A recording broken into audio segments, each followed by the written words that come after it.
আসসালামু আলাইকুম। ওয়ালাইকুম সালাম। ওয়ালাইকুম আসসালাম। আমরা আজ টিবি স্টাডি গ্রুপের পক্ষ থেকে বিশ্ব যক্ষ্মা দিবসে একত্রিত হয়েছে আলোচনার জন্য, যক্ষ্মা সম্পর্কে সচেতনতা বৃদ্ধির জন্য। আমাদের এই অনুষ্ঠানের যে কারণে বসা সেটি হচ্ছে যে টিউবারকুলোসিস ইন বাংলাদেশ, যক্ষ্মা ও বাংলাদেশের কি অবস্থা, আন্তর্জাতিকভাবে আমাদের অগ্রগতি কতটুকু, আমরা কতটুকু পিছিয়ে আছি এই বিষয়ে কথা বলার জন্য। আমাদের এই অনুষ্ঠানে আছেন শ্রদ্ধেয় ডাক্তার মোহাম্মদ খুরশিদ আলম হায়দার স্যার। তিনি ছিলেন বিশ্ব স্বাস্থ্য সংস্থার যক্ষ্মা বিষয়ক উপদেষ্টা এবং তিনি গ্লোবাল হেলথ এক্সপার্ট। আমাদের সাথে আরো আছেন doctor Mohammad Zahirul Islam Shakil, associate professor respiratory medicine এবং director general doctors associate secretary general doctors association of Bangladesh. এবং আমাদের সাথে আরো আছেন ডক্টর পুষ্পিতা সামিনা। তিনি হচ্ছেন ইন্ডিপেন্ডেন্ট কনসালটেন্ট এবং বর্তমানে পিএইচডি ক্যান্ডিডেট। আমরা ধন্যবাদ। সকলে আমার আরেকটা পরিচয় আছে, আমি এবার চেস্ট এন্ড হার্ট অ্যাসোসিয়েশন ওটার আবার প্রেসিডেন্ট। হ্যাঁ, এই বললাম শাকিল তো আমাদের যে চেস্ট অ্যান্ড হার্ট অ্যাসোসিয়েশন ঐতিহ্যবাহী প্রতিষ্ঠান, এই ঐতিহ্যবাহী প্রতিষ্ঠানের বর্তমান প্রেসিডেন্ট আমাদের ডক্টর মোহাম্মদ জহিরুল ইসলাম শাকিল স্যার।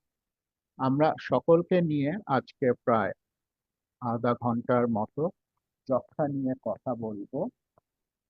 তার মধ্যে যেটা নিয়ে কথা বলবো সেইটি হচ্ছে গিয়ে যক্ষ্মার লক্ষণটা কি, কিভাবে একজন রোগী যে ধারণাগুলা থাকলে একজন ডাক্তারের কাছে আসেন, সেই লক্ষণ গুলা নিয়ে কথা বলবেন আমাদের প্রফেসর শাকিল সাহেব। এবং বর্তমানে যে আধুনিক পরীক্ষা নিরীক্ষা পদ্ধতি আছে বাংলাদেশে, এই পরীক্ষা নিরীক্ষা পদ্ধতির কতটুকু ঘাটতি আছে, কি করলে আগামীতে আমরা এই পরীক্ষা নিরীক্ষার পদ্ধতিটা জানতে পারবো, তা নিয়ে কথা বলবেন ডাক্তার পুষ্পিতা সামিনা। এবং আমাদের সাথে এনটিবি 2030 বা 2035 এইটা নিয়ে আমরা কিভাবে পৌঁছাবো, এইটা কি শুধু মুখের কথা না বাস্তবতা, এই বিষয়ে আলোকপাত করবেন ডাক্তার মোহাম্মদ খুরশিদ আলম হায়দার স্যার। আমি প্রথমেই জিজ্ঞেস করতে চাই অধ্যাপক শাকিল স্যারের কাছে যে যক্ষ্মার লক্ষণগুলা কি, একটু যদি সবিস্তারিত ভাবে আমাদের দর্শকদের দিতে। আসসালামু আলাইকুম। সবাইকে ধন্যবাদ এবং শ্রোতা যারা শুনছেন সবাইকে স্বাগতম এবং ধন্যবাদ জানাচ্ছি আমাদের এই অনুষ্ঠান শোনার জন্য। যক্ষ্মা একটি প্রাচীন রোগ। এই পৃথিবী শুরু হওয়ার পর থেকে এটার প্রাদুর্ভাব, এবং এক সময় এই যক্ষ্মা রোগ ছিল মরণ ব্যাধি। কথা ছিল যে যার হয় যক্ষ্মা তার নাই রক্ষা। কিন্তু আজকে আমরা আধুনিক চিকিৎসায় সচেতনতার জন্য আমরা ট্রিটমেন্টের মাধ্যমে এখন সেটাকে আমরা নতুন পর্যায়ে নিয়ে আসছি। এবারের প্রতিপাদ্য বিষয় যেটা আপনারা সবাই জানেন, যক্ষ্মার 2026-এর, তা হলো yes we can end TB. হ্যাঁ, আমরা টিবি নির্মূল করতে পারি। আমরা এমন একটা পর্যায়ে এসেছি যে পৃথিবী থেকে টিবি নির্মূল করার আমরা চিন্তা ভাবনা করতেছি। যেখানে এক সময় যক্ষ্মা হলে মৃত্যু ছিল অনিবার্য, তারপরেও আমাদের সচেতনতার জন্য আমাদের এই রোগটা কিভাবে শুরু হয়, কি কি সিমটম, সেটা আমাদের জানা উচিত। তার মধ্যে যক্ষ্মা যদি হয়, কাশি একটি প্রধান লক্ষণ। যদি 2 থেকে 3 সপ্তাহের বেশি কাশি থাকে তাহলে আমরা বলি যে টিবির যক্ষ্মার টেস্ট করানোর জন্য। এছাড়াও অন্যান্য যে জিনিসগুলো আছে, আপনার অল্প অল্প জ্বর হবে, আবার চলে গেছে বাবা, ওজন কমে যেতে পারে এবং শরীর মেজমেজ করতে পারে। বুকে ব্যথা হতে পারে। এছাড়া যেটা হতে পারে, যদি বেশি হয় তাহলে কাশির সাথে রক্ত যেতে পারে। যদিও কাশির সাথে রক্ত, সব রক্ত ওটা যক্ষা না, পরে দেওয়া কিন্তু হয়। ওই সিমটম গুলোর সাথে যদি আপনার কাশির সাথে রক্ত যায়, তাহলে আমরা চিন্তা করতে পারি যে যক্ষা রোগ হওয়ার সম্ভাবনা থাকে। এছাড়া অন্যান্য যে জিনিসগুলো আছে, আমরা মানে ওভারক্রাউডিং, মানুষের পরিবারের যদি সংযোগ থাকে, যাদের মধ্যে টিবি থাকতে পারে বা আছে, কন্ট্যাক্ট ট্রেসিং যদি থাকে, বা তাদের যদি কন্ট্যাক্ট থাকে, তাকে আমরা এই সিনড্রোম গুলো থাকলে আমরা ধরতে পারি যে তার যক্ষা হওয়ার সম্ভাবনা থাকে। কারণ বাংলাদেশ একটি যক্ষা প্রবণ এলাকা। কারণ বাংলাদেশে প্রায় প্রতি বছর আহ এখন না, 3.7 লক্ষ থেকে 3.8 লক্ষ রোগী আক্রান্ত হচ্ছে। এছাড়াও প্রায় গত 2025-এ বাংলাদেশের স্ট্যাটিস্টিক্স অনুযায়ী প্রায় 2.8 লক্ষ রোগী শনাক্ত হয়েছে। সুতরাং আমরা আমাদের এই লক্ষণগুলো যাদের থাকবে, তাদের আমরা যক্ষার ট্রেসিং আমরা আনতে পারি, এবং এই সচেতনতা অবশ্যই আমাদের বাড়াতে হবে।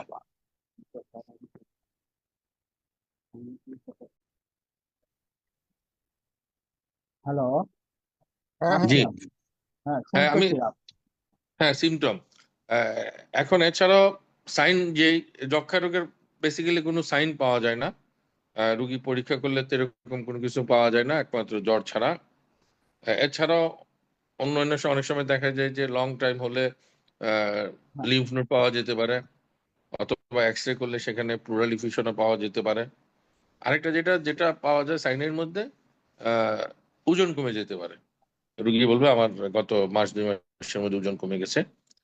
এই সাইনগুলো পেলে আমরা চিন্তা করতে পারি যে তার হয়তো যক্ষা হওয়ার সম্ভাবনা আছে। ধন্যবাদ। এখন। হ্যাঁ, এখন একটা রোগী তোমার কাছে আসলে কি কি ইনভেস্টিগেশন দেওয়া থাকে প্রধানত? ধন্যবাদ। আমাদের স্ক্রিনিং এর জন্য, টেস্ট করার জন্য যক্ষা রোগীর খুব সিম্পল টেস্ট। আমরা একটা বুকের এক্সরে করাতে পারি, আর স্পুটাম এএফবি টেস্ট, এটা হলো প্রাথমিকভাবে করা হয়, যেটা বাংলাদেশে এখন সব জায়গায় হচ্ছে সাপোর্ট করে, পাইলট টেস্টিং করে এক্সপার্ট একটা দুইটা, তারপর আস্তে আস্তে গ্র্যাজুয়ালি এটাকে এক্সপ্যান্ড করা হয়। আহ, সেইভাবে আমরা আগাতে পারি। আমরা এনপিওসি বাল্কে অর্ডার না দিয়ে প্রথম বছর আমরা অল্প কিছু পাইলট টেস্টিং করে দেখতে পারি যে এটা কেমন কাজ করে, কিভাবে কাজ করে। অলরেডি বাংলাদেশে আমি যতটুকু জানি আইসিডিডিআরবি আর হচ্ছে ড্যামিয়ন ফাউন্ডেশন প্রবাবলি এটাকে টেস্ট করছে। তাদের রেজাল্ট কি, তারা কি পাচ্ছে, চ্যালেঞ্জ কি হচ্ছে, কতটা ফ্রেন্ডলি, ইউজার ফ্রেন্ডলি এটা ইউজ করার জন্য, এগুলা দেখে তারপর আমাদের প্ল্যান করা উচিত যে আমরা এটাকে কিভাবে এক্সপ্যান্ড করতে পারি। এখানে প্ল্যান এক্সপ্যানশনের সময়ও একটু খেয়াল রাখতে হবে যে আমি যে ফ্যাসিলিটিতে এটাকে পাঠাচ্ছি তারা রেডি কিনা, তারা এটা চায় কিনা, ইউজ করে কিনা, সেটা অনেক জরুরি। অনেক সময় আমরা জিনিস নিয়ে ফেলে রাখি কিন্তু ওটা ব্যবহার হয় না। আমার নিজের অভিজ্ঞতা, ফিল্ডে গিয়ে আমি দেখেছি যে এক্সপার্ট মেশিন পড়ে আছে, কেউ ব্যবহার করছে না। তো এরকম অনেক কিছু হয়। তো সেগুলা চিন্তা করে কেনার আগে আমি বলবো যে একটা থরো অ্যাসেসমেন্ট করে, একটা রেডিনেস সার্ভে করে তারপর আমাদের আগানো উচিত। আর আম, আম, তার তারও আগে আমাদের আসলে পাইলট করা উচিত, এবং এর পরবর্তীতে যেটা হবে যে ট্রেনিং দেওয়া, জনবল প্রিপেয়ার করা, সেগুলা তো পরপর হবেই, কিন্তু তার আগে অবশ্যই আমাদের পাইলট রেজাল্ট কি, যেহেতু দেশেই হচ্ছে, সেটা আমাদের দেখা উচিত যে সেটা কতখানি আমাদের জন্য উপযোগী, তারপর আমাদের সুইচিং করা উচিত।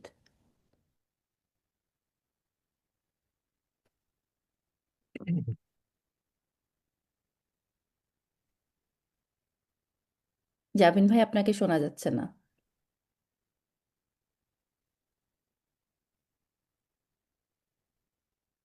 আনমিউট করো। তাহলে আমাদের আপনার উপদেশ অনুযায়ী যে আমাদের একটু একটা সার্ভে করা দরকার, সার্ভে করার পরে এটার ইফেক্টিভনেসটা একটু যাচাই বাছাই করে আমাদের এই টেকনোলজিটা গ্রহণ করা উচিত। এটাই হচ্ছে মোদ্দা কথা। সার্ভে এখন আর পাইলটিংও যেটা চলছে অলরেডি, হয়তো আইসিডিডিআরবি আর ড্যামিন ফাউন্ডেশন হ্যাঁ, করছে সফট টিভির পার্টনারশিপের পয়সায়। বা আই থিঙ্ক LSHTM একটা কিছু টেস্ট করছে, সেটার রেজাল্টটা কি সেটা জানা খুব জরুরি, এবং সেটা যেন পাবলিকলি অ্যাভেলেবেল হয়, ন্যাশনাল ডিসিমিনেশন হয়। অনেক সময় রিসার্চ দেশে হয় কিন্তু আমরা নিজেরাই জানি না, আমরা ইউনিয়ন কনফারেন্সে গিয়ে দেখি আচ্ছা বাংলাদেশে এই রিসার্চ হয়েছে। তো সেটা যেন না হয়। এনটিপির কাজ হবে যে তাদেরকে ডেকে এনে জিজ্ঞাসা করা যে কি হচ্ছে, রেজাল্টটা কেমন হচ্ছে, এবং সেটার উপর ভিত্তি করে পরবর্তী সিদ্ধান্ত নেওয়া। এখন আমরা যেটা জানতে চাবো সেটা হচ্ছে কৃষি ভাইটার স্যারের কাছ থেকে, যে আমরা বলতে চাচ্ছি এন্ডিং টিভি বাই 2030, এটা হচ্ছে জাবেদ ভাই, আপনার কথা শোনা যাচ্ছে না খুব একটা। এন্ডিং টিভি, হুম। সেটি হচ্ছে 2030-তে স্টপ টিবি পার্টনারশিপের যে গ্লোবাল প্ল্যান আছে সেইটা অনুযায়ী, এবং SDG গোল অনুযায়ী 2030-তে আমরা 90% কি রুগী স্ক্রিনিং করব, 90%-কে আমরা ডিটেক্ট করব, 90%-কে আমরা ট্রিট করব। আর আমরা যদি এনটিবি স্ট্র্যাটেজিটা ফলো করি তাহলে 2035-এ আমরা 90% রুগীকে ট্রিটমেন্টের আওতায় আনবো। একই সাথে আমরা 95%-কে আমরা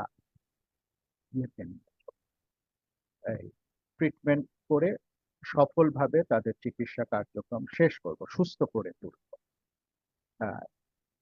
sometimes it is in to school of thoughts, দুইটা স্কুলের মধ্যে কেউ কেউ বলে ইটস এ ড্রিম, কেউ কেউ বলে ইটস এ রিয়েলিটি।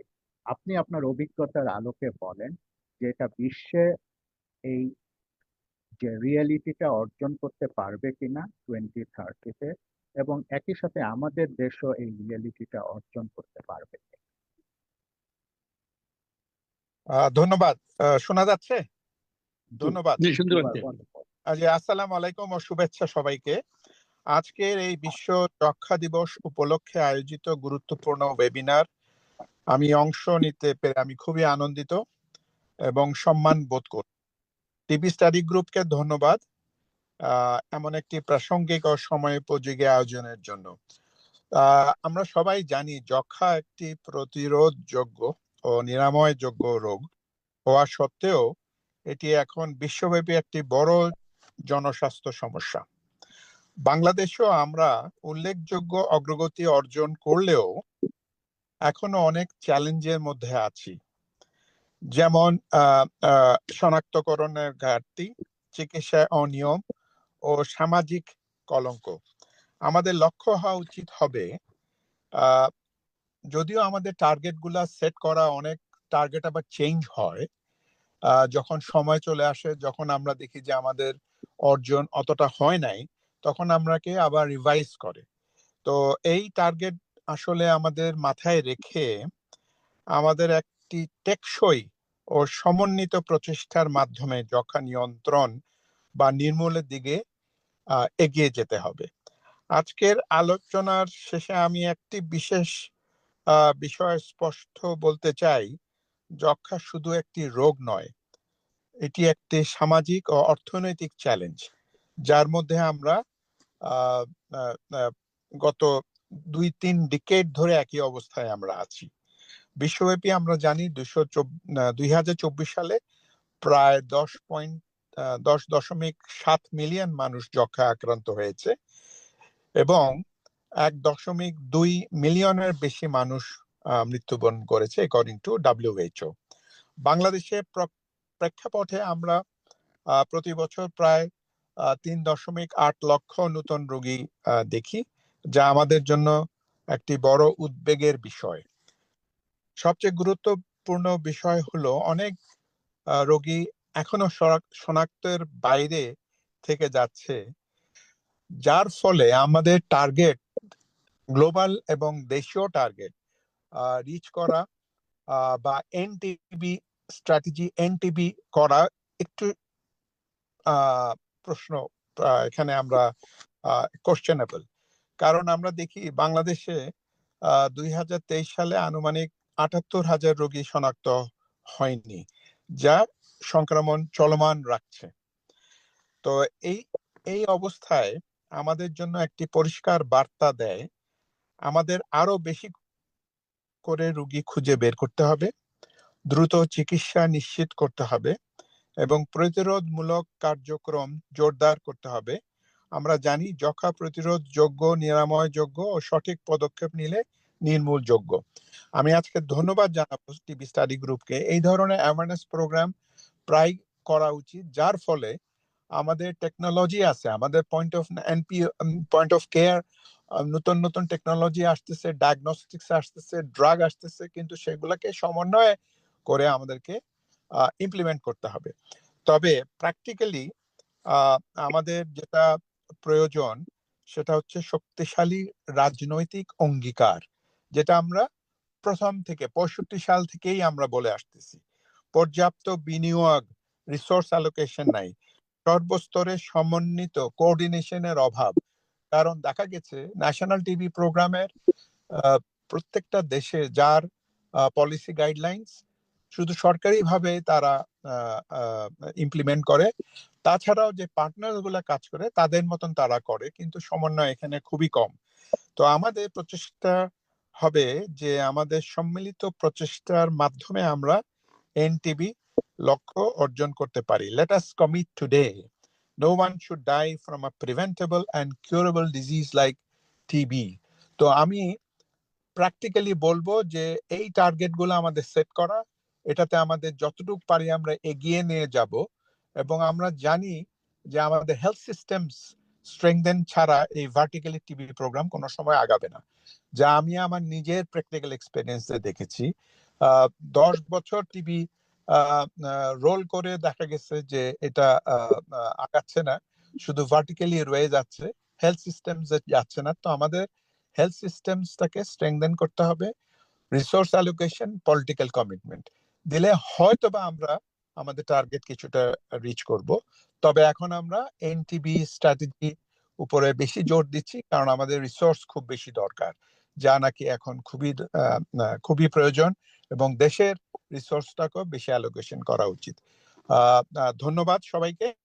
আমি আমার বক্তব্য এখানে শেষ করছি, কারণ আমি রাস্তার এক জায়গায় দাঁড়িয়ে তোমাদের সাথে কথা বলছি।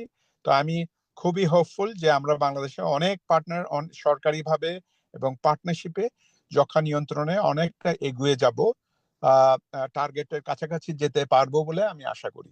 ধন্যবাদ সবাইকে, ধন্যবাদ শাকিল, ধন্যবাদ পুষ্পিতা, এবং ধন্যবাদ আমাদের মডারেটর জাবিনকে। Thank you very much. আসসালামু আলাইকুম। ধন্যবাদ, আপনাকে ধন্যবাদ। আপনাকেও ধন্যবাদ খুরশিদ ভাই। শত ব্যস্ততার ভিতরেও আপনি আপনার গাড়িটাকে একটা রাস্তার ধারে রেখে আমাদের আজকের এই বিশ্ব যক্ষ্মা দিবসের টিবি স্টাডি গ্রুপে জয়েন করার জন্য আপনাকে অসংখ্য ধন্যবাদ। ধন্যবাদ, ধন্যবাদ। আমরা একই সাথে স্বাগত জানাই সিরাজুল ইসলাম সুমনকে, senior drug resistance tuberculosis medical officer, ICDDRB. তিনি আমাদের সাথে যুক্ত হয়েছেন। তিনি একটু ড্রাগ রেজিস্ট্যান্স টিবি নিয়ে আমাদেরকে বলবেন। তার আগে খুরশিদ স্যার যে কথাটা এখানে বলে দিয়ে গেছেন তা নিয়ে আমি একটু শাকিল স্যারের কাছ থেকে জানতে চাব যে অর্থায়ন বৃদ্ধি করার কথা বলা হয়েছে, এবং আমরা জানি বর্তমান যে সরকার ক্ষমতায় আছেন তারা স্বাস্থ্য খাতকে অত্যন্ত গুরুত্বপূর্ণ একটি খাত হিসাবে বিবেচনা করে জিডিপির 5% পর্যন্ত বৃদ্ধির অঙ্গীকার করেছেন, এবং জনগণের দোরগোড়ায় বিশেষ করে প্রান্তিক জনগোষ্ঠীর জন্য সকল ধরনের স্বাস্থ্য সেবাই ইউনিভার্সাল হেলথ কাভারেজের আওতায় দেওয়ার জন্য অঙ্গীকারাবদ্ধ। এখন একটু যদি আমাদেরকে আপনি আলোকপাত করেন এই আগামীতে বাজেট আসতেছে, এই ব্যাপারে আপনার চিন্তা ভাবনা কি বা আপনার সংগঠনের চিন্তা ভাবনা কি, কিভাবে জিনিসটা দেখতে যাচ্ছে? শাকিল স্যার। ধন্যবাদ। আপনি একটি সময়োপযোগী প্রশ্ন করেছেন। বর্তমান সরকার 12ই ফেব্রুয়ারি নির্বাচনের পরে দেশের রাষ্ট্র ক্ষমতায় এসেছে। গত 17 বছরের সেই দুঃশাসন এবং সেই নির্বাচন ভোটারবিহীন নির্বাচনের পর আমি সবাইকে ধন্যবাদ জানাই। আপনারা দেখেছেন যে নির্বাচনের আগে বাংলা জাতীয়তাবাদী দল একটি নির্বাচনী ইস্তেহার দিয়েছিল।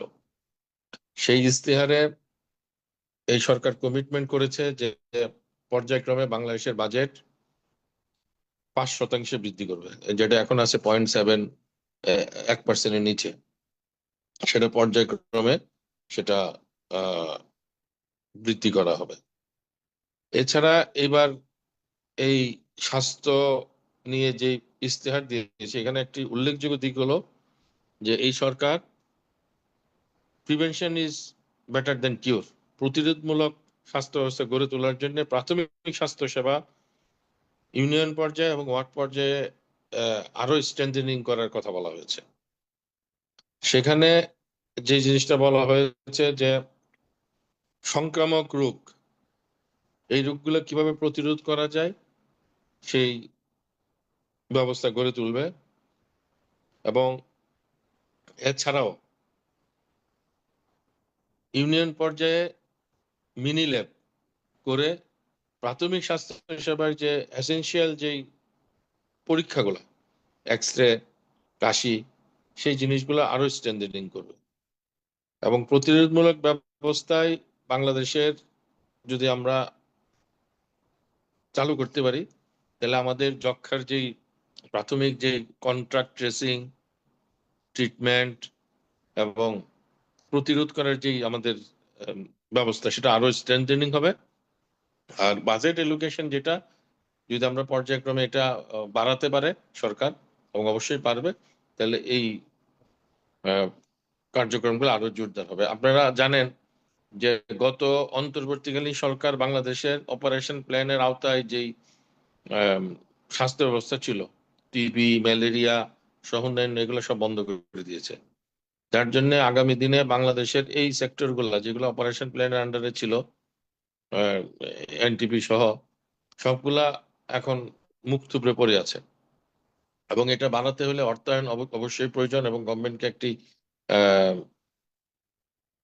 সিদ্ধান্ত নিতে হবে। সেই সিদ্ধান্তটা আলাপ চলতেছে, এবং আশা করি কয়েকদিনের মধ্যেই সেটা একটা সিদ্ধান্ত আসলে গভর্নমেন্ট আবার নতুন উদ্যমে নতুনভাবে পরিকল্পনা করে এই টিভি কার্যক্রম সহ সবগুলা কার্যক্রম সরকারি অর্থায়নে, এবং যদি পার্টনারশিপ কারোর সাথে করা যায় ইন্টারন্যাশনালি, তাহলে সেই অর্থায়নে আমাদের এই টিভি প্রোগ্রাম সহ অন্যান্য প্রোগ্রাম গুলা সুন্দরভাবে শুরু করতে পারবে।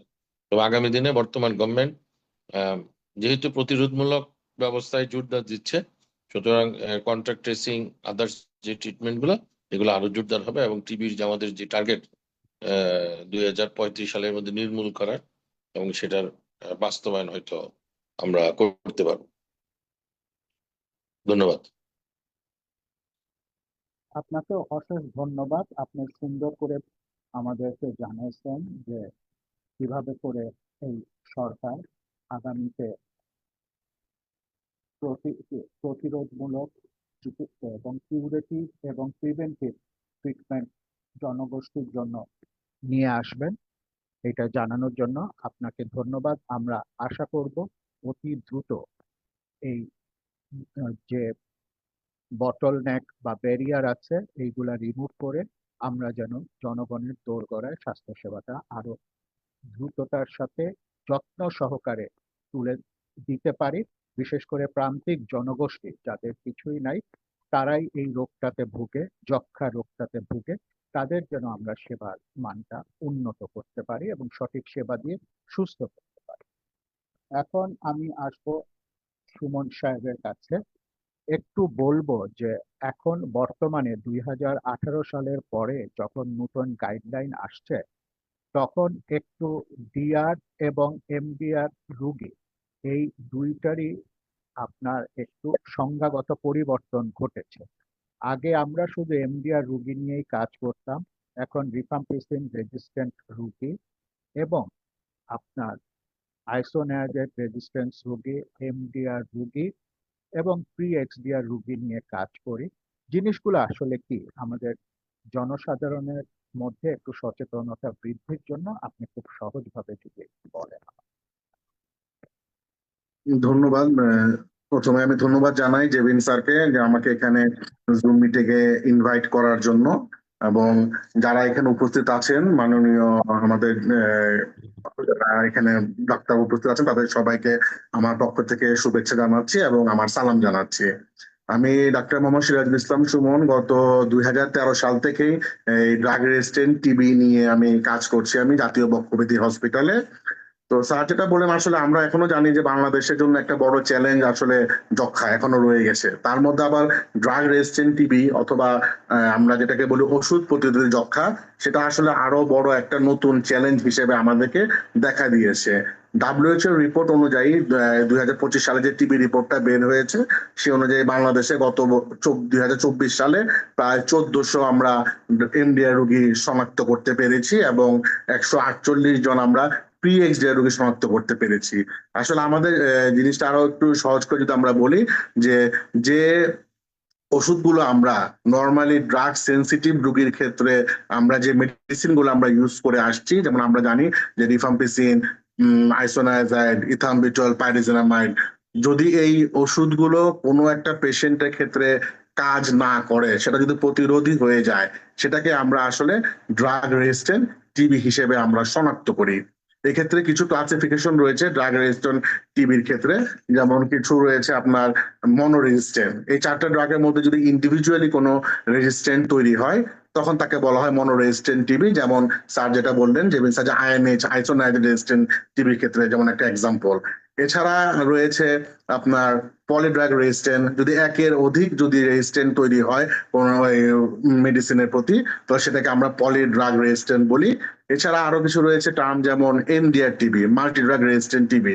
কোন একটা পেশেন্ট যদি রিফাম্পিসিন এবং আইসোনায়াজাইড দুইটা ড্রাগেরই যদি রেজিস্ট্যান্ট ডেভেলপ করে, তাহলে সেটাকে আমরা বলে হচ্ছে মাল্টি ড্রাগ রেজিস্ট্যান্ট টিবি বা এমডিআর টিবি। এখন এমডিআর টিবিতে আমরা কিছু মেডিসিন ইউজ করি, যেমন হচ্ছে কিছু একটা ক্লাসিফিকেশন অনুযায়ী আমাদের 4টা ভাগ রয়েছে। যেমন গ্রুপ এ তে আপনার রয়েছে বেটাকিউলিন, মক্সিফ্লক্সাসিন অথবা লেভোফ্লক্সাসিন, লিনেজোলিন, এবং গ্রুপ বি তে রয়েছে ক্লোফাজেমিন, সাইক্লোসেরিন, এবং গ্রুপ সি তে রয়েছে অন্যান্য যে ড্রাগ গুলা আছে, যেমন হচ্ছে আপনার ইথিওনামাইড বা প্রোথিওনামাইড, ইথামবিউটল, সেগুলা। এখন কোনো একটা পেশেন্ট যদি আমাদের আপনার বেডাকিউলিন এবং কোন একটা পেশেন্ট আমাদের ফ্লুরোকুইনিন যে গ্রুপটা আমাদের রয়েছে, যে একটা এমডিআর টিবি মানে হচ্ছে রিফাম্পিসিন এবং আয়ন রেজিস্ট্যান্ট, সাথে আমরা ফ্লুরোকুইনিন রেজিস্ট্যান্ট আমরা পেলাম, সেক্ষেত্রে তাদেরকে আমরা বলে হচ্ছে প্রি এক্সডিআর টিবি। আর আরেকটা টার্ম আছে XDR TB, extremely drug resistant TB, যেটা হচ্ছে আসলে আমরা যদি এমডিআর টিবির সাথে যদি আমরা ফ্লুরোকুইনিন রেজিস্ট্যান্ট প্লাস যদি আমরা বেডাকুলিন অথবা লিনেজোলিড যে কোনো একটি ড্রাগের রেজিস্ট্যান্ট পাই, তাকে বলা হচ্ছে এক্সডিআর টিবি। এগুলো হচ্ছে আমাদের WHO ক্লাসিফিকেশন অনুযায়ী আমাদের বিভিন্ন রেজিস্ট্যান্ট গ্রুপ।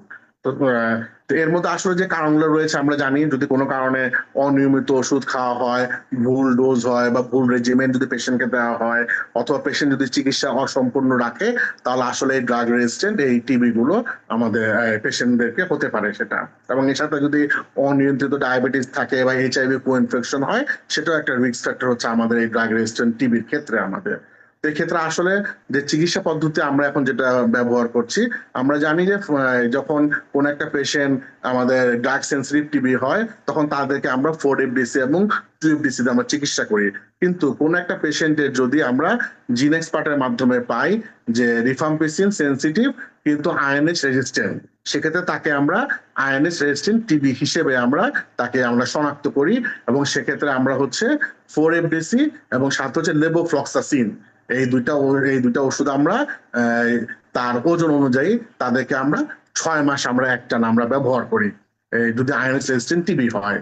আচ্ছা, এর সাথে যদি দেখা গেল যে পেশেন্টের যে আমরা রিফাম্পিসিন রেজিস্ট্যান্ট টিবি পেলাম অথবা এমডিআর টিবি, যেটা আমি বললাম যে রিফাম্পিসিন এবং আইএনএইচ দুটোই যদি রেজিস্ট্যান্ট হয়, তাহলে সেক্ষেত্রে আমরা নতুন একটা রেজিমেন আমরা ইউজ করছি, যেটা 2024 সাল থেকে অলরেডি বাংলাদেশের WHO ক্রাইটেরিয়া অনুযায়ী আমরা ব্যবহার করছি, সেটাকে বলা হচ্ছে বিপাল এম রেজিমেন। আগে যে আমাদের রেজিমেন্টটা ছিল 2024-এর আগে, সেটা ছিল আমাদের শর্টার ওরাল ট্রিটমেন্ট রেজিমেন্ট। সেটা আমরা 9 থেকে 11 মাস আমরা ইউজ করে আসছিলাম 7টা ড্রাগ দিয়ে, 7 পদের ড্রাগ দিয়ে আমরা ইউজ করতাম। কিন্তু এখন নতুন আমাদের যে রেজিমেন্টটা আমরা এখন ইউজ করছি সেটা হচ্ছে বিপাল রেজিমেন্ট। 4টা ড্রাগ এখানে আমরা ইউজ করি। একটা হচ্ছে বেডাকিউলিন, প্রিটোমেনিন, লিনেজোলিন, মক্সিফ্লক্সাসিন। এই 4টা ড্রাগ দিয়ে পেশেন্টকে আমরা 6 মাসের জন্য চিকিৎসা দিচ্ছি। আমরা ড্রাগ সেন্সিটিভ যেমন আমরা 6 মাসের চিকিৎসা করি, এখন কিন্তু আমরা ড্রাগ রেজিস্ট্যান্ট টিবি এর ক্ষেত্রেও কিন্তু আমরা 6 মাসের চিকিৎসা আমরা নিয়ে আসছি। WHO ক্রাইটেরিয়া অনুযায়ী আমরা যেসব পেশেন্ট গুলা এলিজিবল হয়, যে জিন এক্সপার্ট দ্বারা বা ডিএসটি দ্বারা ডায়াগনোসিস হওয়ার পরে যে পেশেন্ট হচ্ছে এমডিআর টিবি, তাদের ক্ষেত্রে আমরা সেটা ইউজ করছি। এক্ষেত্রে আসলে সবচেয়ে বড় সুবিধা আমাদের যেটা হলো, আগে আমরা যে 7 পদের ড্রাগ গুলো ইউজ করতাম সেগুলো আসলে ওয়েট অনুযায়ী ছিল, যে পেশেন্টের ওয়েট ইনক্রিজ করলে তার ড্রাগের ডোজ গুলো বাড়তো। কিন্তু বর্তমানে আমরা যে বিপাল এম রেজিমেন আমরা ইউজ করছি সেটা হচ্ছে আসলে কোনো ওয়েট বেস না। কোন একটা পেশেন্টের ওজন যদি 30 কেজি হয় তাহলে সে যে রেজিমেন পাবে, যদি কোন একটা পেশেন্টের ওজন 50 প্লাস বা যদি 70 প্লাস হয় তাহলে আমরা তাকে সেই একই রেজিমেনে আমরা তাকে ইউজ করতে পারবো। আমরা এক্ষেত্রে যেটা হচ্ছে আপনার এলিজিবল ক্রাইটেরিয়া, যে সে পেশেন্টকে অবশ্যই 14 বছরের উপরে হতে হবে এবং পেশেন্ট প্রেগনেন্ট হওয়া যাবে না ফিমেলের ক্ষেত্রে। এই দুটা ক্রাইটেরিয়া হচ্ছে, আমরা এই দুটা ক্রাইটেরিয়া হলে তখন আমরা পেশেন্টকে বিপালেম রেজিমেন্ট দিতে পারি না, যেটা 6 মাসের চিকিৎসা।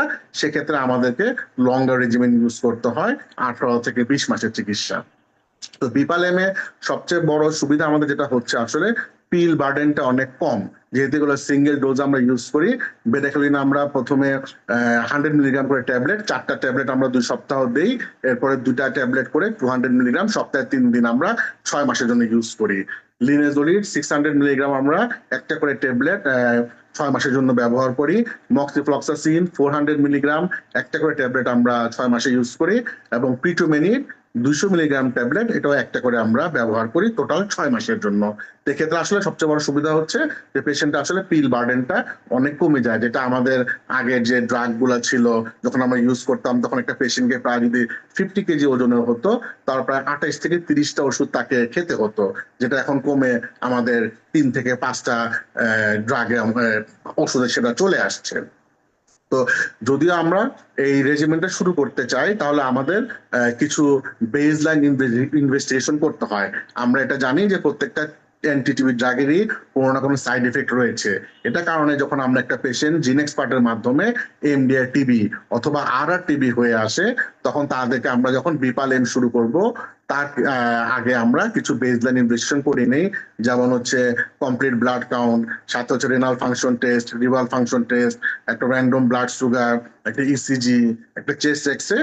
সেগুলো আমরা দেখে তখন পেশেন্টের ক্রাইটেরিয়া অনুযায়ী তাদেরকে আমরা বিপাল এম রেজিমেনে তাকে আমরা তখন শুরু করি। আমরা শুরু করার পরে আমরা একটা নির্দিষ্ট প্রতি মাসে মাসে আমরা পেশেন্টটাকে ফলো আপ করি, এবং যখন আমরা পেশেন্টটাকে শুরু করি এই ড্রাগ রেজিমেন্টটা, তখন পেশেন্টটাকে আমরা একটা কালচারের জন্য আমরা বেসলাইন কালচার একটা পাঠিয়ে দেই। একটা বেসলাইনে আমরা একটা এএফবি করি দেখার জন্য তার ব্যাকটেরিয়াল লোড কেমন আছে, এবং এরপর যখন পেশেন্টটাকে আমরা শুরু করি ওষুধগুলা করার পরে প্রতি মাসে তাকে আমরা স্পুটাম এএফবি এবং স্পুটাম এএফবি কালচার ফলো আপের জন্য আমরা করে থাকি আমরা প্রতিটা মাসে আমরা। তো এবং সেটা সে ফলো আপের জন্য আমরা তার স্পুটাম নিয়ে আমরা দেখি যে তার কালচার কনভার্সন হলো কিনা। আমাদের অভিজ্ঞতা থেকে যেটা হলো, আসলে আমরা যখন এই নতুন রেজিমেন্টটা শুরু করলাম তার কালচার কনভার্সনটা দেখা গেল আসলে খুব দ্রুত আমরা হয়তো তার কালচার কনভার্সন আমরা পেয়ে যাচ্ছে, যেটা গত আগের রেজিমেন্টে হয়তো 2 মাস বা একটু বেশি সময় হতো। কিন্তু এটা দেখা যাচ্ছে যে 1 মাস পরে যে আসলে আমাদের কালচার কনভার্সনটা চলে আসতেছে এই 4টা ড্রাগের কম্বিনেশনে। এবং তখন তাকে আমরা প্রতি মাসে তার জন্য আমাদের কিছু ইনভেস্টিগেশন রয়েছে যেগুলো আমরা প্রতি মাসে ফলো আপ করি। আমরা পেশেন্ট আসার পরে পেশেন্টের সিবিসিতে দেখা, কারণ আমরা জানি যে এখানে আমরা যে লিনেজোলিড ড্রাগটা ইউজ করছি তার কিছু সাইড এফেক্টের মধ্যে রয়েছে, এটা অ্যানিমিয়া করতে পারে, এটা হচ্ছে আপনার চোখের সমস্যা করতে পারে যেটাকে আমরা অপটিক নিউরাইটিস বলি, এটা নিউরোপ্যাথি করতে পারে। এর জন্য প্রতিটা মাসে পেশেন্টকে আমরা ফলো আপ করি এবং আসার পরে পেশেন্টকে আমরা কিছু ব্লাড ইনভেস্টিগেশন আমরা করাই দেখার জন্য যে কোনো সাইড এফেক্ট ডেভেলপ করলো কিনা। এছাড়া বেডাকিউলিন, মক্সিফ্লক্সাসিন, পিটুমেনিন এগুলা যেমন ইসিজিতে Q2 প্রলঙ্গেশন করতে পারে, যার জন্য আমাদেরকে প্রতি মাসেই এবং ট্রিটমেন্ট শেষ করা পর্যন্ত এই পেশেন্ট গুলাকে আমাদেরকে ইসিজি করাতে হয় আমাদের, দেখার জন্য যে কোনো Q2 প্রলঙ্গেশন আছে কিনা। এবং এছাড়াও আমরা জানি যে ওষুধের কারণে পেশেন্টের হেপাটাইটিস ডেভেলপ করতে পারে, যেটা ড্রাগ ইনডিউসড হেপাটাইটিস আমরা বলি। এই জন্য আমরা লিভার ফাংশন টেস্ট এবং এছাড়াও কিডনিরও পেশেন্টের সমস্যা হতে পারে, আমরা রেনাল ফাংশন টেস্ট এগুলো আমরা প্রতি মাসে পেশেন্টকে আমরা করি। এই জন্য আমাদের একটা সাপোর্ট আমাদের বরাদ্দ দেওয়া আছে এনটিপি থ্রুতে আমাদের, সেখানে আমরা এগুলা করে আমরা এগুলা দেখতে পারি যে পেশেন্টের কোনো সমস্যা হলো কিনা। এবং এইভাবে আমরা যখন 6 মাস আমরা পেশেন্টকে ফলো আপ করি, করার পরে যখন পেশেন্টকে আমরা কালচার রিপোর্ট যখন আমরা দেখি যে না নেগেটিভ চলে আসছে পরপর 2টা কালচার, তখন পেশেন্টকে আমরা কিওর ডিক্লেয়ার করি যে পেশেন্ট তখন ভালো, এবং সাথে আমরা একটা এক্সরে করে কম্পেয়ার করি আমরা যে আগের এক্সরে থেকে নতুন এক্সরে গুলা কতটুকু ইমপ্রুভ করলো। এটা হচ্ছে আমাদের এমডিআর এর ক্ষেত্রে। প্রিএক্স এর ক্ষেত্রে আমাদের যে নতুন রেজিমেন, আগে যেটা আমাদের 18 থেকে 20 মাস ছিল, সেটা আমরা এখন নিয়ে আসছি 6 থেকে 9 মাসে। WHO ক্রাইটেরিয়া অনুযায়ী আমরা এখন বিপাল রেজিমেন ইউজ করছি, কারণ আমরা জানি এই বিপাল এমএ মক্সিফ্লক্সাসিনটা হচ্ছে রেজিস্ট্যান্ট ডেভেলপ করলে, তখন যেহেতু আমরা প্রিএক্স বলি, সেক্ষেত্রে আমরা মক্সিফ্লক্সাসিনটাকে আমরা ড্রপ করে দিয়ে আমরা বিপাল রেজিমেন যেটা আছে সেই একই পদ্ধতিতে আমরা যেভাবে এমডিআর কে চিকিৎসা করে আসছি সেভাবে আমরা প্রতি মাসে মাসে আমরা তার ফলো আপটা করি। পরে যখন পেশেন্টের যদি কালচার নেগেটিভ চলে আসে, সেক্ষেত্রে আমরা 6 মাসে শেষ করে দিই। যদি দেখা গেল যে না পেশেন্টের প্রথম কালচার 2টা পজিটিভ আছে বা 4 মান্থে এসে আমরা কালচার নেগেটিভ পাইনি, সেক্ষেত্রে পেশেন্টকে আমরা 9 মাস পর্যন্ত চিকিৎসাটাকে আমরা বর্ধিত করতে পারি। তো এই দুটো হচ্ছে আমাদের বর্তমানে আমরা যে রেজিমেন্ট নিয়ে কাজ করছি এমডিআর এবং প্রিএক্স এর ক্ষেত্রে। আর এক্সডিআর যদি কোনো একটা পেশেন্ট ডেভেলপ করে যে বেডাকিউলিন প্লাস লিনেজোলিন অথবা লিনেজোলিন রেজিস্ট্যান্ট, সেক্ষেত্রে আমাদেরকে ইন্ডিভিজুয়াল একটা রেজিমেন্ট পেশেন্টের ডিএসটি অনুযায়ী সেটা আমাদেরকে করতে হয়, করে তখন আমরা তাকে একটা লং রেজিমেন্ট আমরা শুরু করি। তো এই হচ্ছে আমাদের মানে মোটামুটি আমরা বর্তমানে যে নতুন ড্রাগগুলো নিয়ে কাজ করছি আমরা, এবং সেটা হচ্ছে আমরা এখন অ্যাম্বুলেটরি ফেজে আমরা সেটা করে আসতেছি। যে আগে আমরা জানতাম যে একটা পেশেন্টকে ওষুধগুলোর জন্য ভর্তি করে তাকে আমরা 2 সপ্তাহ রেখে তারপরে আমরা এবি নেগেটিভ হলে তখন তাকে আমরা ছেড়ে দিতাম, কিন্তু এখন কিন্তু আমরা পেশেন্টকে ভর্তি রাখছি না। এখন বিভিন্ন উপজেলা থেকেই আমরা পেশেন্টকে এই ওষুধগুলো দিয়ে আমরা তার বাসাতেই তার ট্রিটমেন্টটা আমরা শুরু করছি আমরা, যাতে পেশেন্টের জন্য মানে তার এই ঢাকায় এসে কোথাও ভর্তি হওয়া অথবা যে কোনো একটা সিএসডি হসপিটালে ভর্তি হওয়া, তার একটা কনভেন্সের ব্যাপার আছে, তার একটা ফ্যামিলির ইনকামের ব্যাপার আছে, যার জন্য আসলে এবং তাকে আমরা এখন অ্যাম্বুলেটরি ট্রিটমেন্ট আমরা বাসাতে রেখে আমরা এই ড্রাগগুলো সাপ্লাই করি এবং সবকিছু আমরা এনশিওর করে প্রতি মাসে মাসে যেন তার ফলো আপ কালচারগুলো করতে পারে, সেভাবে আমরা কিন্তু এখন পেশেন্টকে এভাবে ট্রিটমেন্ট দিয়ে আসতেছি। তো আসলে আমাদের হচ্ছে এটাই যে আমরা যদি ঠিক মতো আমাদের এই পেশেন্টকে আমরা ট্রিটমেন্ট করতে পারি, তার সাইড ইফেক্ট গুলোকে আমরা মিনিমাইজ করতে পারি, এবং সাইড ইফেক্ট দেখা দিলে সঙ্গে সঙ্গে সেটাকে যদি আমরা ট্রিট করতে পারি, তাহলে আশা করি আমাদের যে 2035 সালের মধ্যে আমাদের যে অঙ্গীকার রয়েছে আমরা টিবিকে নির্মূল করতে পারবো, সেটা আমরা হয়তো পারবো। আমরা দেশের নেতৃত্বে এবং জনগণের শক্তিতে আমরাই পারবো আসলে যক্ষ্মাকে নির্মূল করতে। তো আসুন আসলে আমরা প্রতিজ্ঞা করি যে যক্ষ্মা সম্পর্কে আমরা আসলে সচেতনতা বাড়াবো এবং এটা লক্ষণ দেখা দিলে খুব দ্রুত পরীক্ষা করবো এবং চিকিৎসার আওতায় তাকে আনবো। ধন্যবাদ সবাইকে।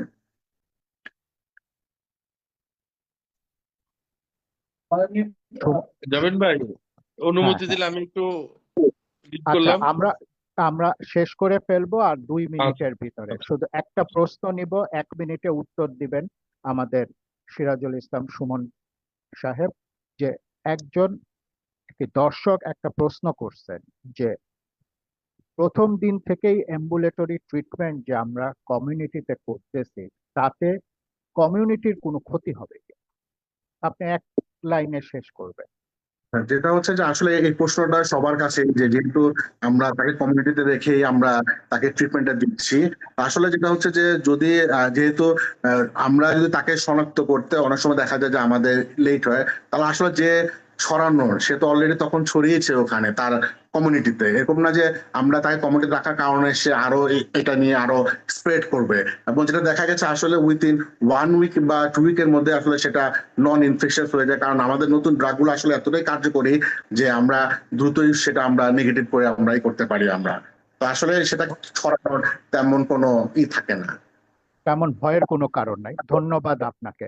এখন আমি সকলকেই 15 সেকেন্ড করে সময় দেব ফাইনাল রিমার্কস দেওয়ার জন্য। আমি প্রথম পুষ্পিতা সামিনা আপার কাছে বলি যে আপনার ফাইনাল রিমার্কস। ধন্যবাদ জামিন ভাই, ধন্যবাদ টিভি স্টাডি গ্রুপকে এই অনুষ্ঠানটা আয়োজন করার জন্য। আম, আমি বলবো যে আমার মনে হয় এখনো সম্ভব যক্ষ্মাকে নির্মূল না করা গেলেও নিয়ন্ত্রণ করার। সেক্ষেত্রে আমাদের শুধু আমাদের যারা আমরা যক্ষ্মায় কাজ করি তাদের কমিটমেন্ট হলে চলবে না, সরকারি পর্যায়ে উচ্চ পর্যায়ে কমিটমেন্টের দরকার আছে এবং সেটাকে বাস্তবায়নের প্রয়োজন আছে। তো আমি আশা করব যে আমাদের নতুন সরকার এবং নতুন যে স্বাস্থ্য ব্যবস্থায় যারা এসছেন তারা যক্ষ্মাকে যথাযথ মানে গুরুত্ব দিয়ে কাজ করবেন। এবং আমাদের যেহেতু এখন সবচেয়ে বড় কথা যে আমি ডাব্লিউএইচও রিপোর্ট দেখছিলাম যে আমাদের ডোমেস্টিক ফান্ডিং এর শর্টেজ আছে 90% আনফান্ডেড টিপি প্রোগ্রাম। সো সেক্ষেত্রে আমাদের অনেক রিসোর্সের দরকার হবে। আমি চাবো যেন শুধু সরকার না, প্রাইভেট ইনস্টিটিউট থেকেও যেন এখানে কন্ট্রিবিউট করে এবং আমরা যেন আমাদের যে টাকাটা আছে সেটাকেও ঠিকভাবে ব্যবহার করতে পারি। ধন্যবাদ। এখন আশা করব যে শাকিল স্যার আমাদের উদ্দেশ্যে কিছু আশামূলক তথ্য দিয়ে এবং যক্ষ্মার উনি একজন প্রথম সারির কর্মী কিছু বলে এই অনুষ্ঠানটা সমাপ্তি করবে।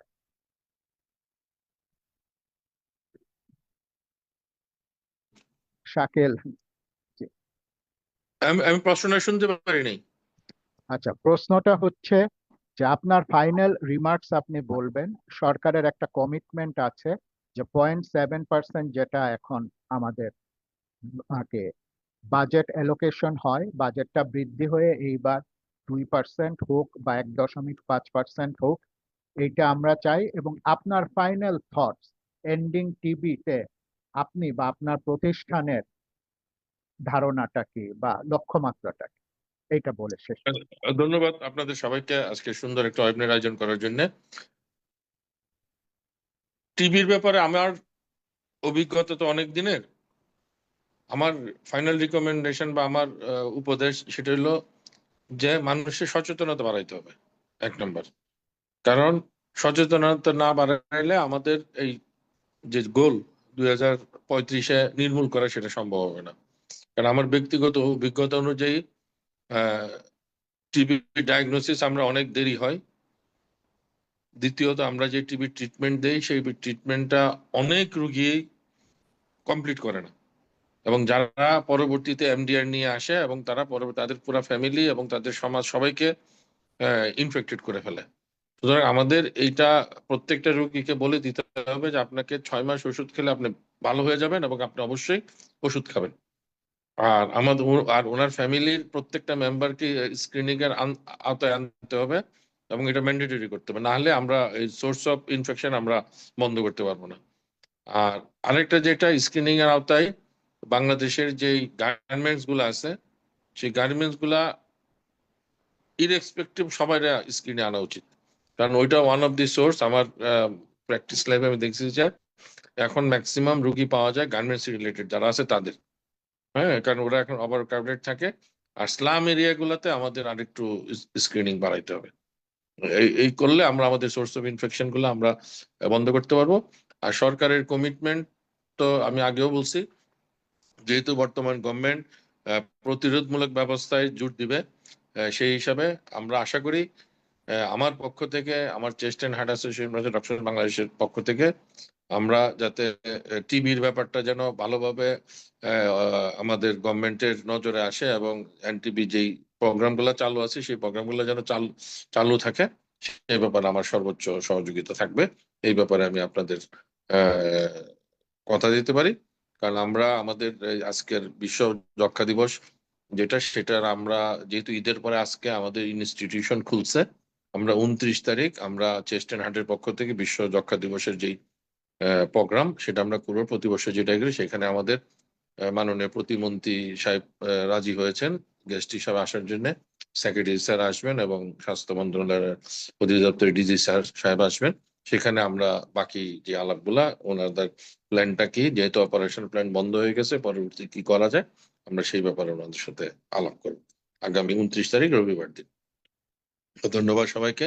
এবং আমি সবাইকে ধন্যবাদ জানাচ্ছি আজকের ওয়েবিনারিতে অংশগ্রহণ করার জন্য। এবং আমরা আজকে যে জ্ঞান পরস্পরের কাছ থেকে আমরা শুনলাম, আগামী দিনে ইনশাল্লাহ এটা আমাদের কাজে লাগবে। আমি আবারও ধন্যবাদ জানাচ্ছি জাবিন ভাই, পুষ্পিতা এবং ডক্টর সুমনকে এবং খুরশিদ ভাইকে আজকের এই সুন্দর আলোচনা করার জন্য। ধন্যবাদ সকলকে, বিশেষ করে আমি দর্শকদেরকে ধন্যবাদ জানাই যারা কষ্ট করে আমাদের এই ওয়েবিনারটা শুনেছেন। বিশ্ব যক্ষ্মা দিবসে এইটি আমাদের 6ষ্ঠ ওয়েবিনার। আমরা আগে ডক্টরস অ্যান্ড মেডিসিনের সহায়তায় কোভিডের পরে 2020-21 থেকে করেছি, 25-এ করতে পারিনি বিভিন্ন প্রতিবন্ধকতার জন্য। এটা আমাদের 5ম ওয়েবিনার।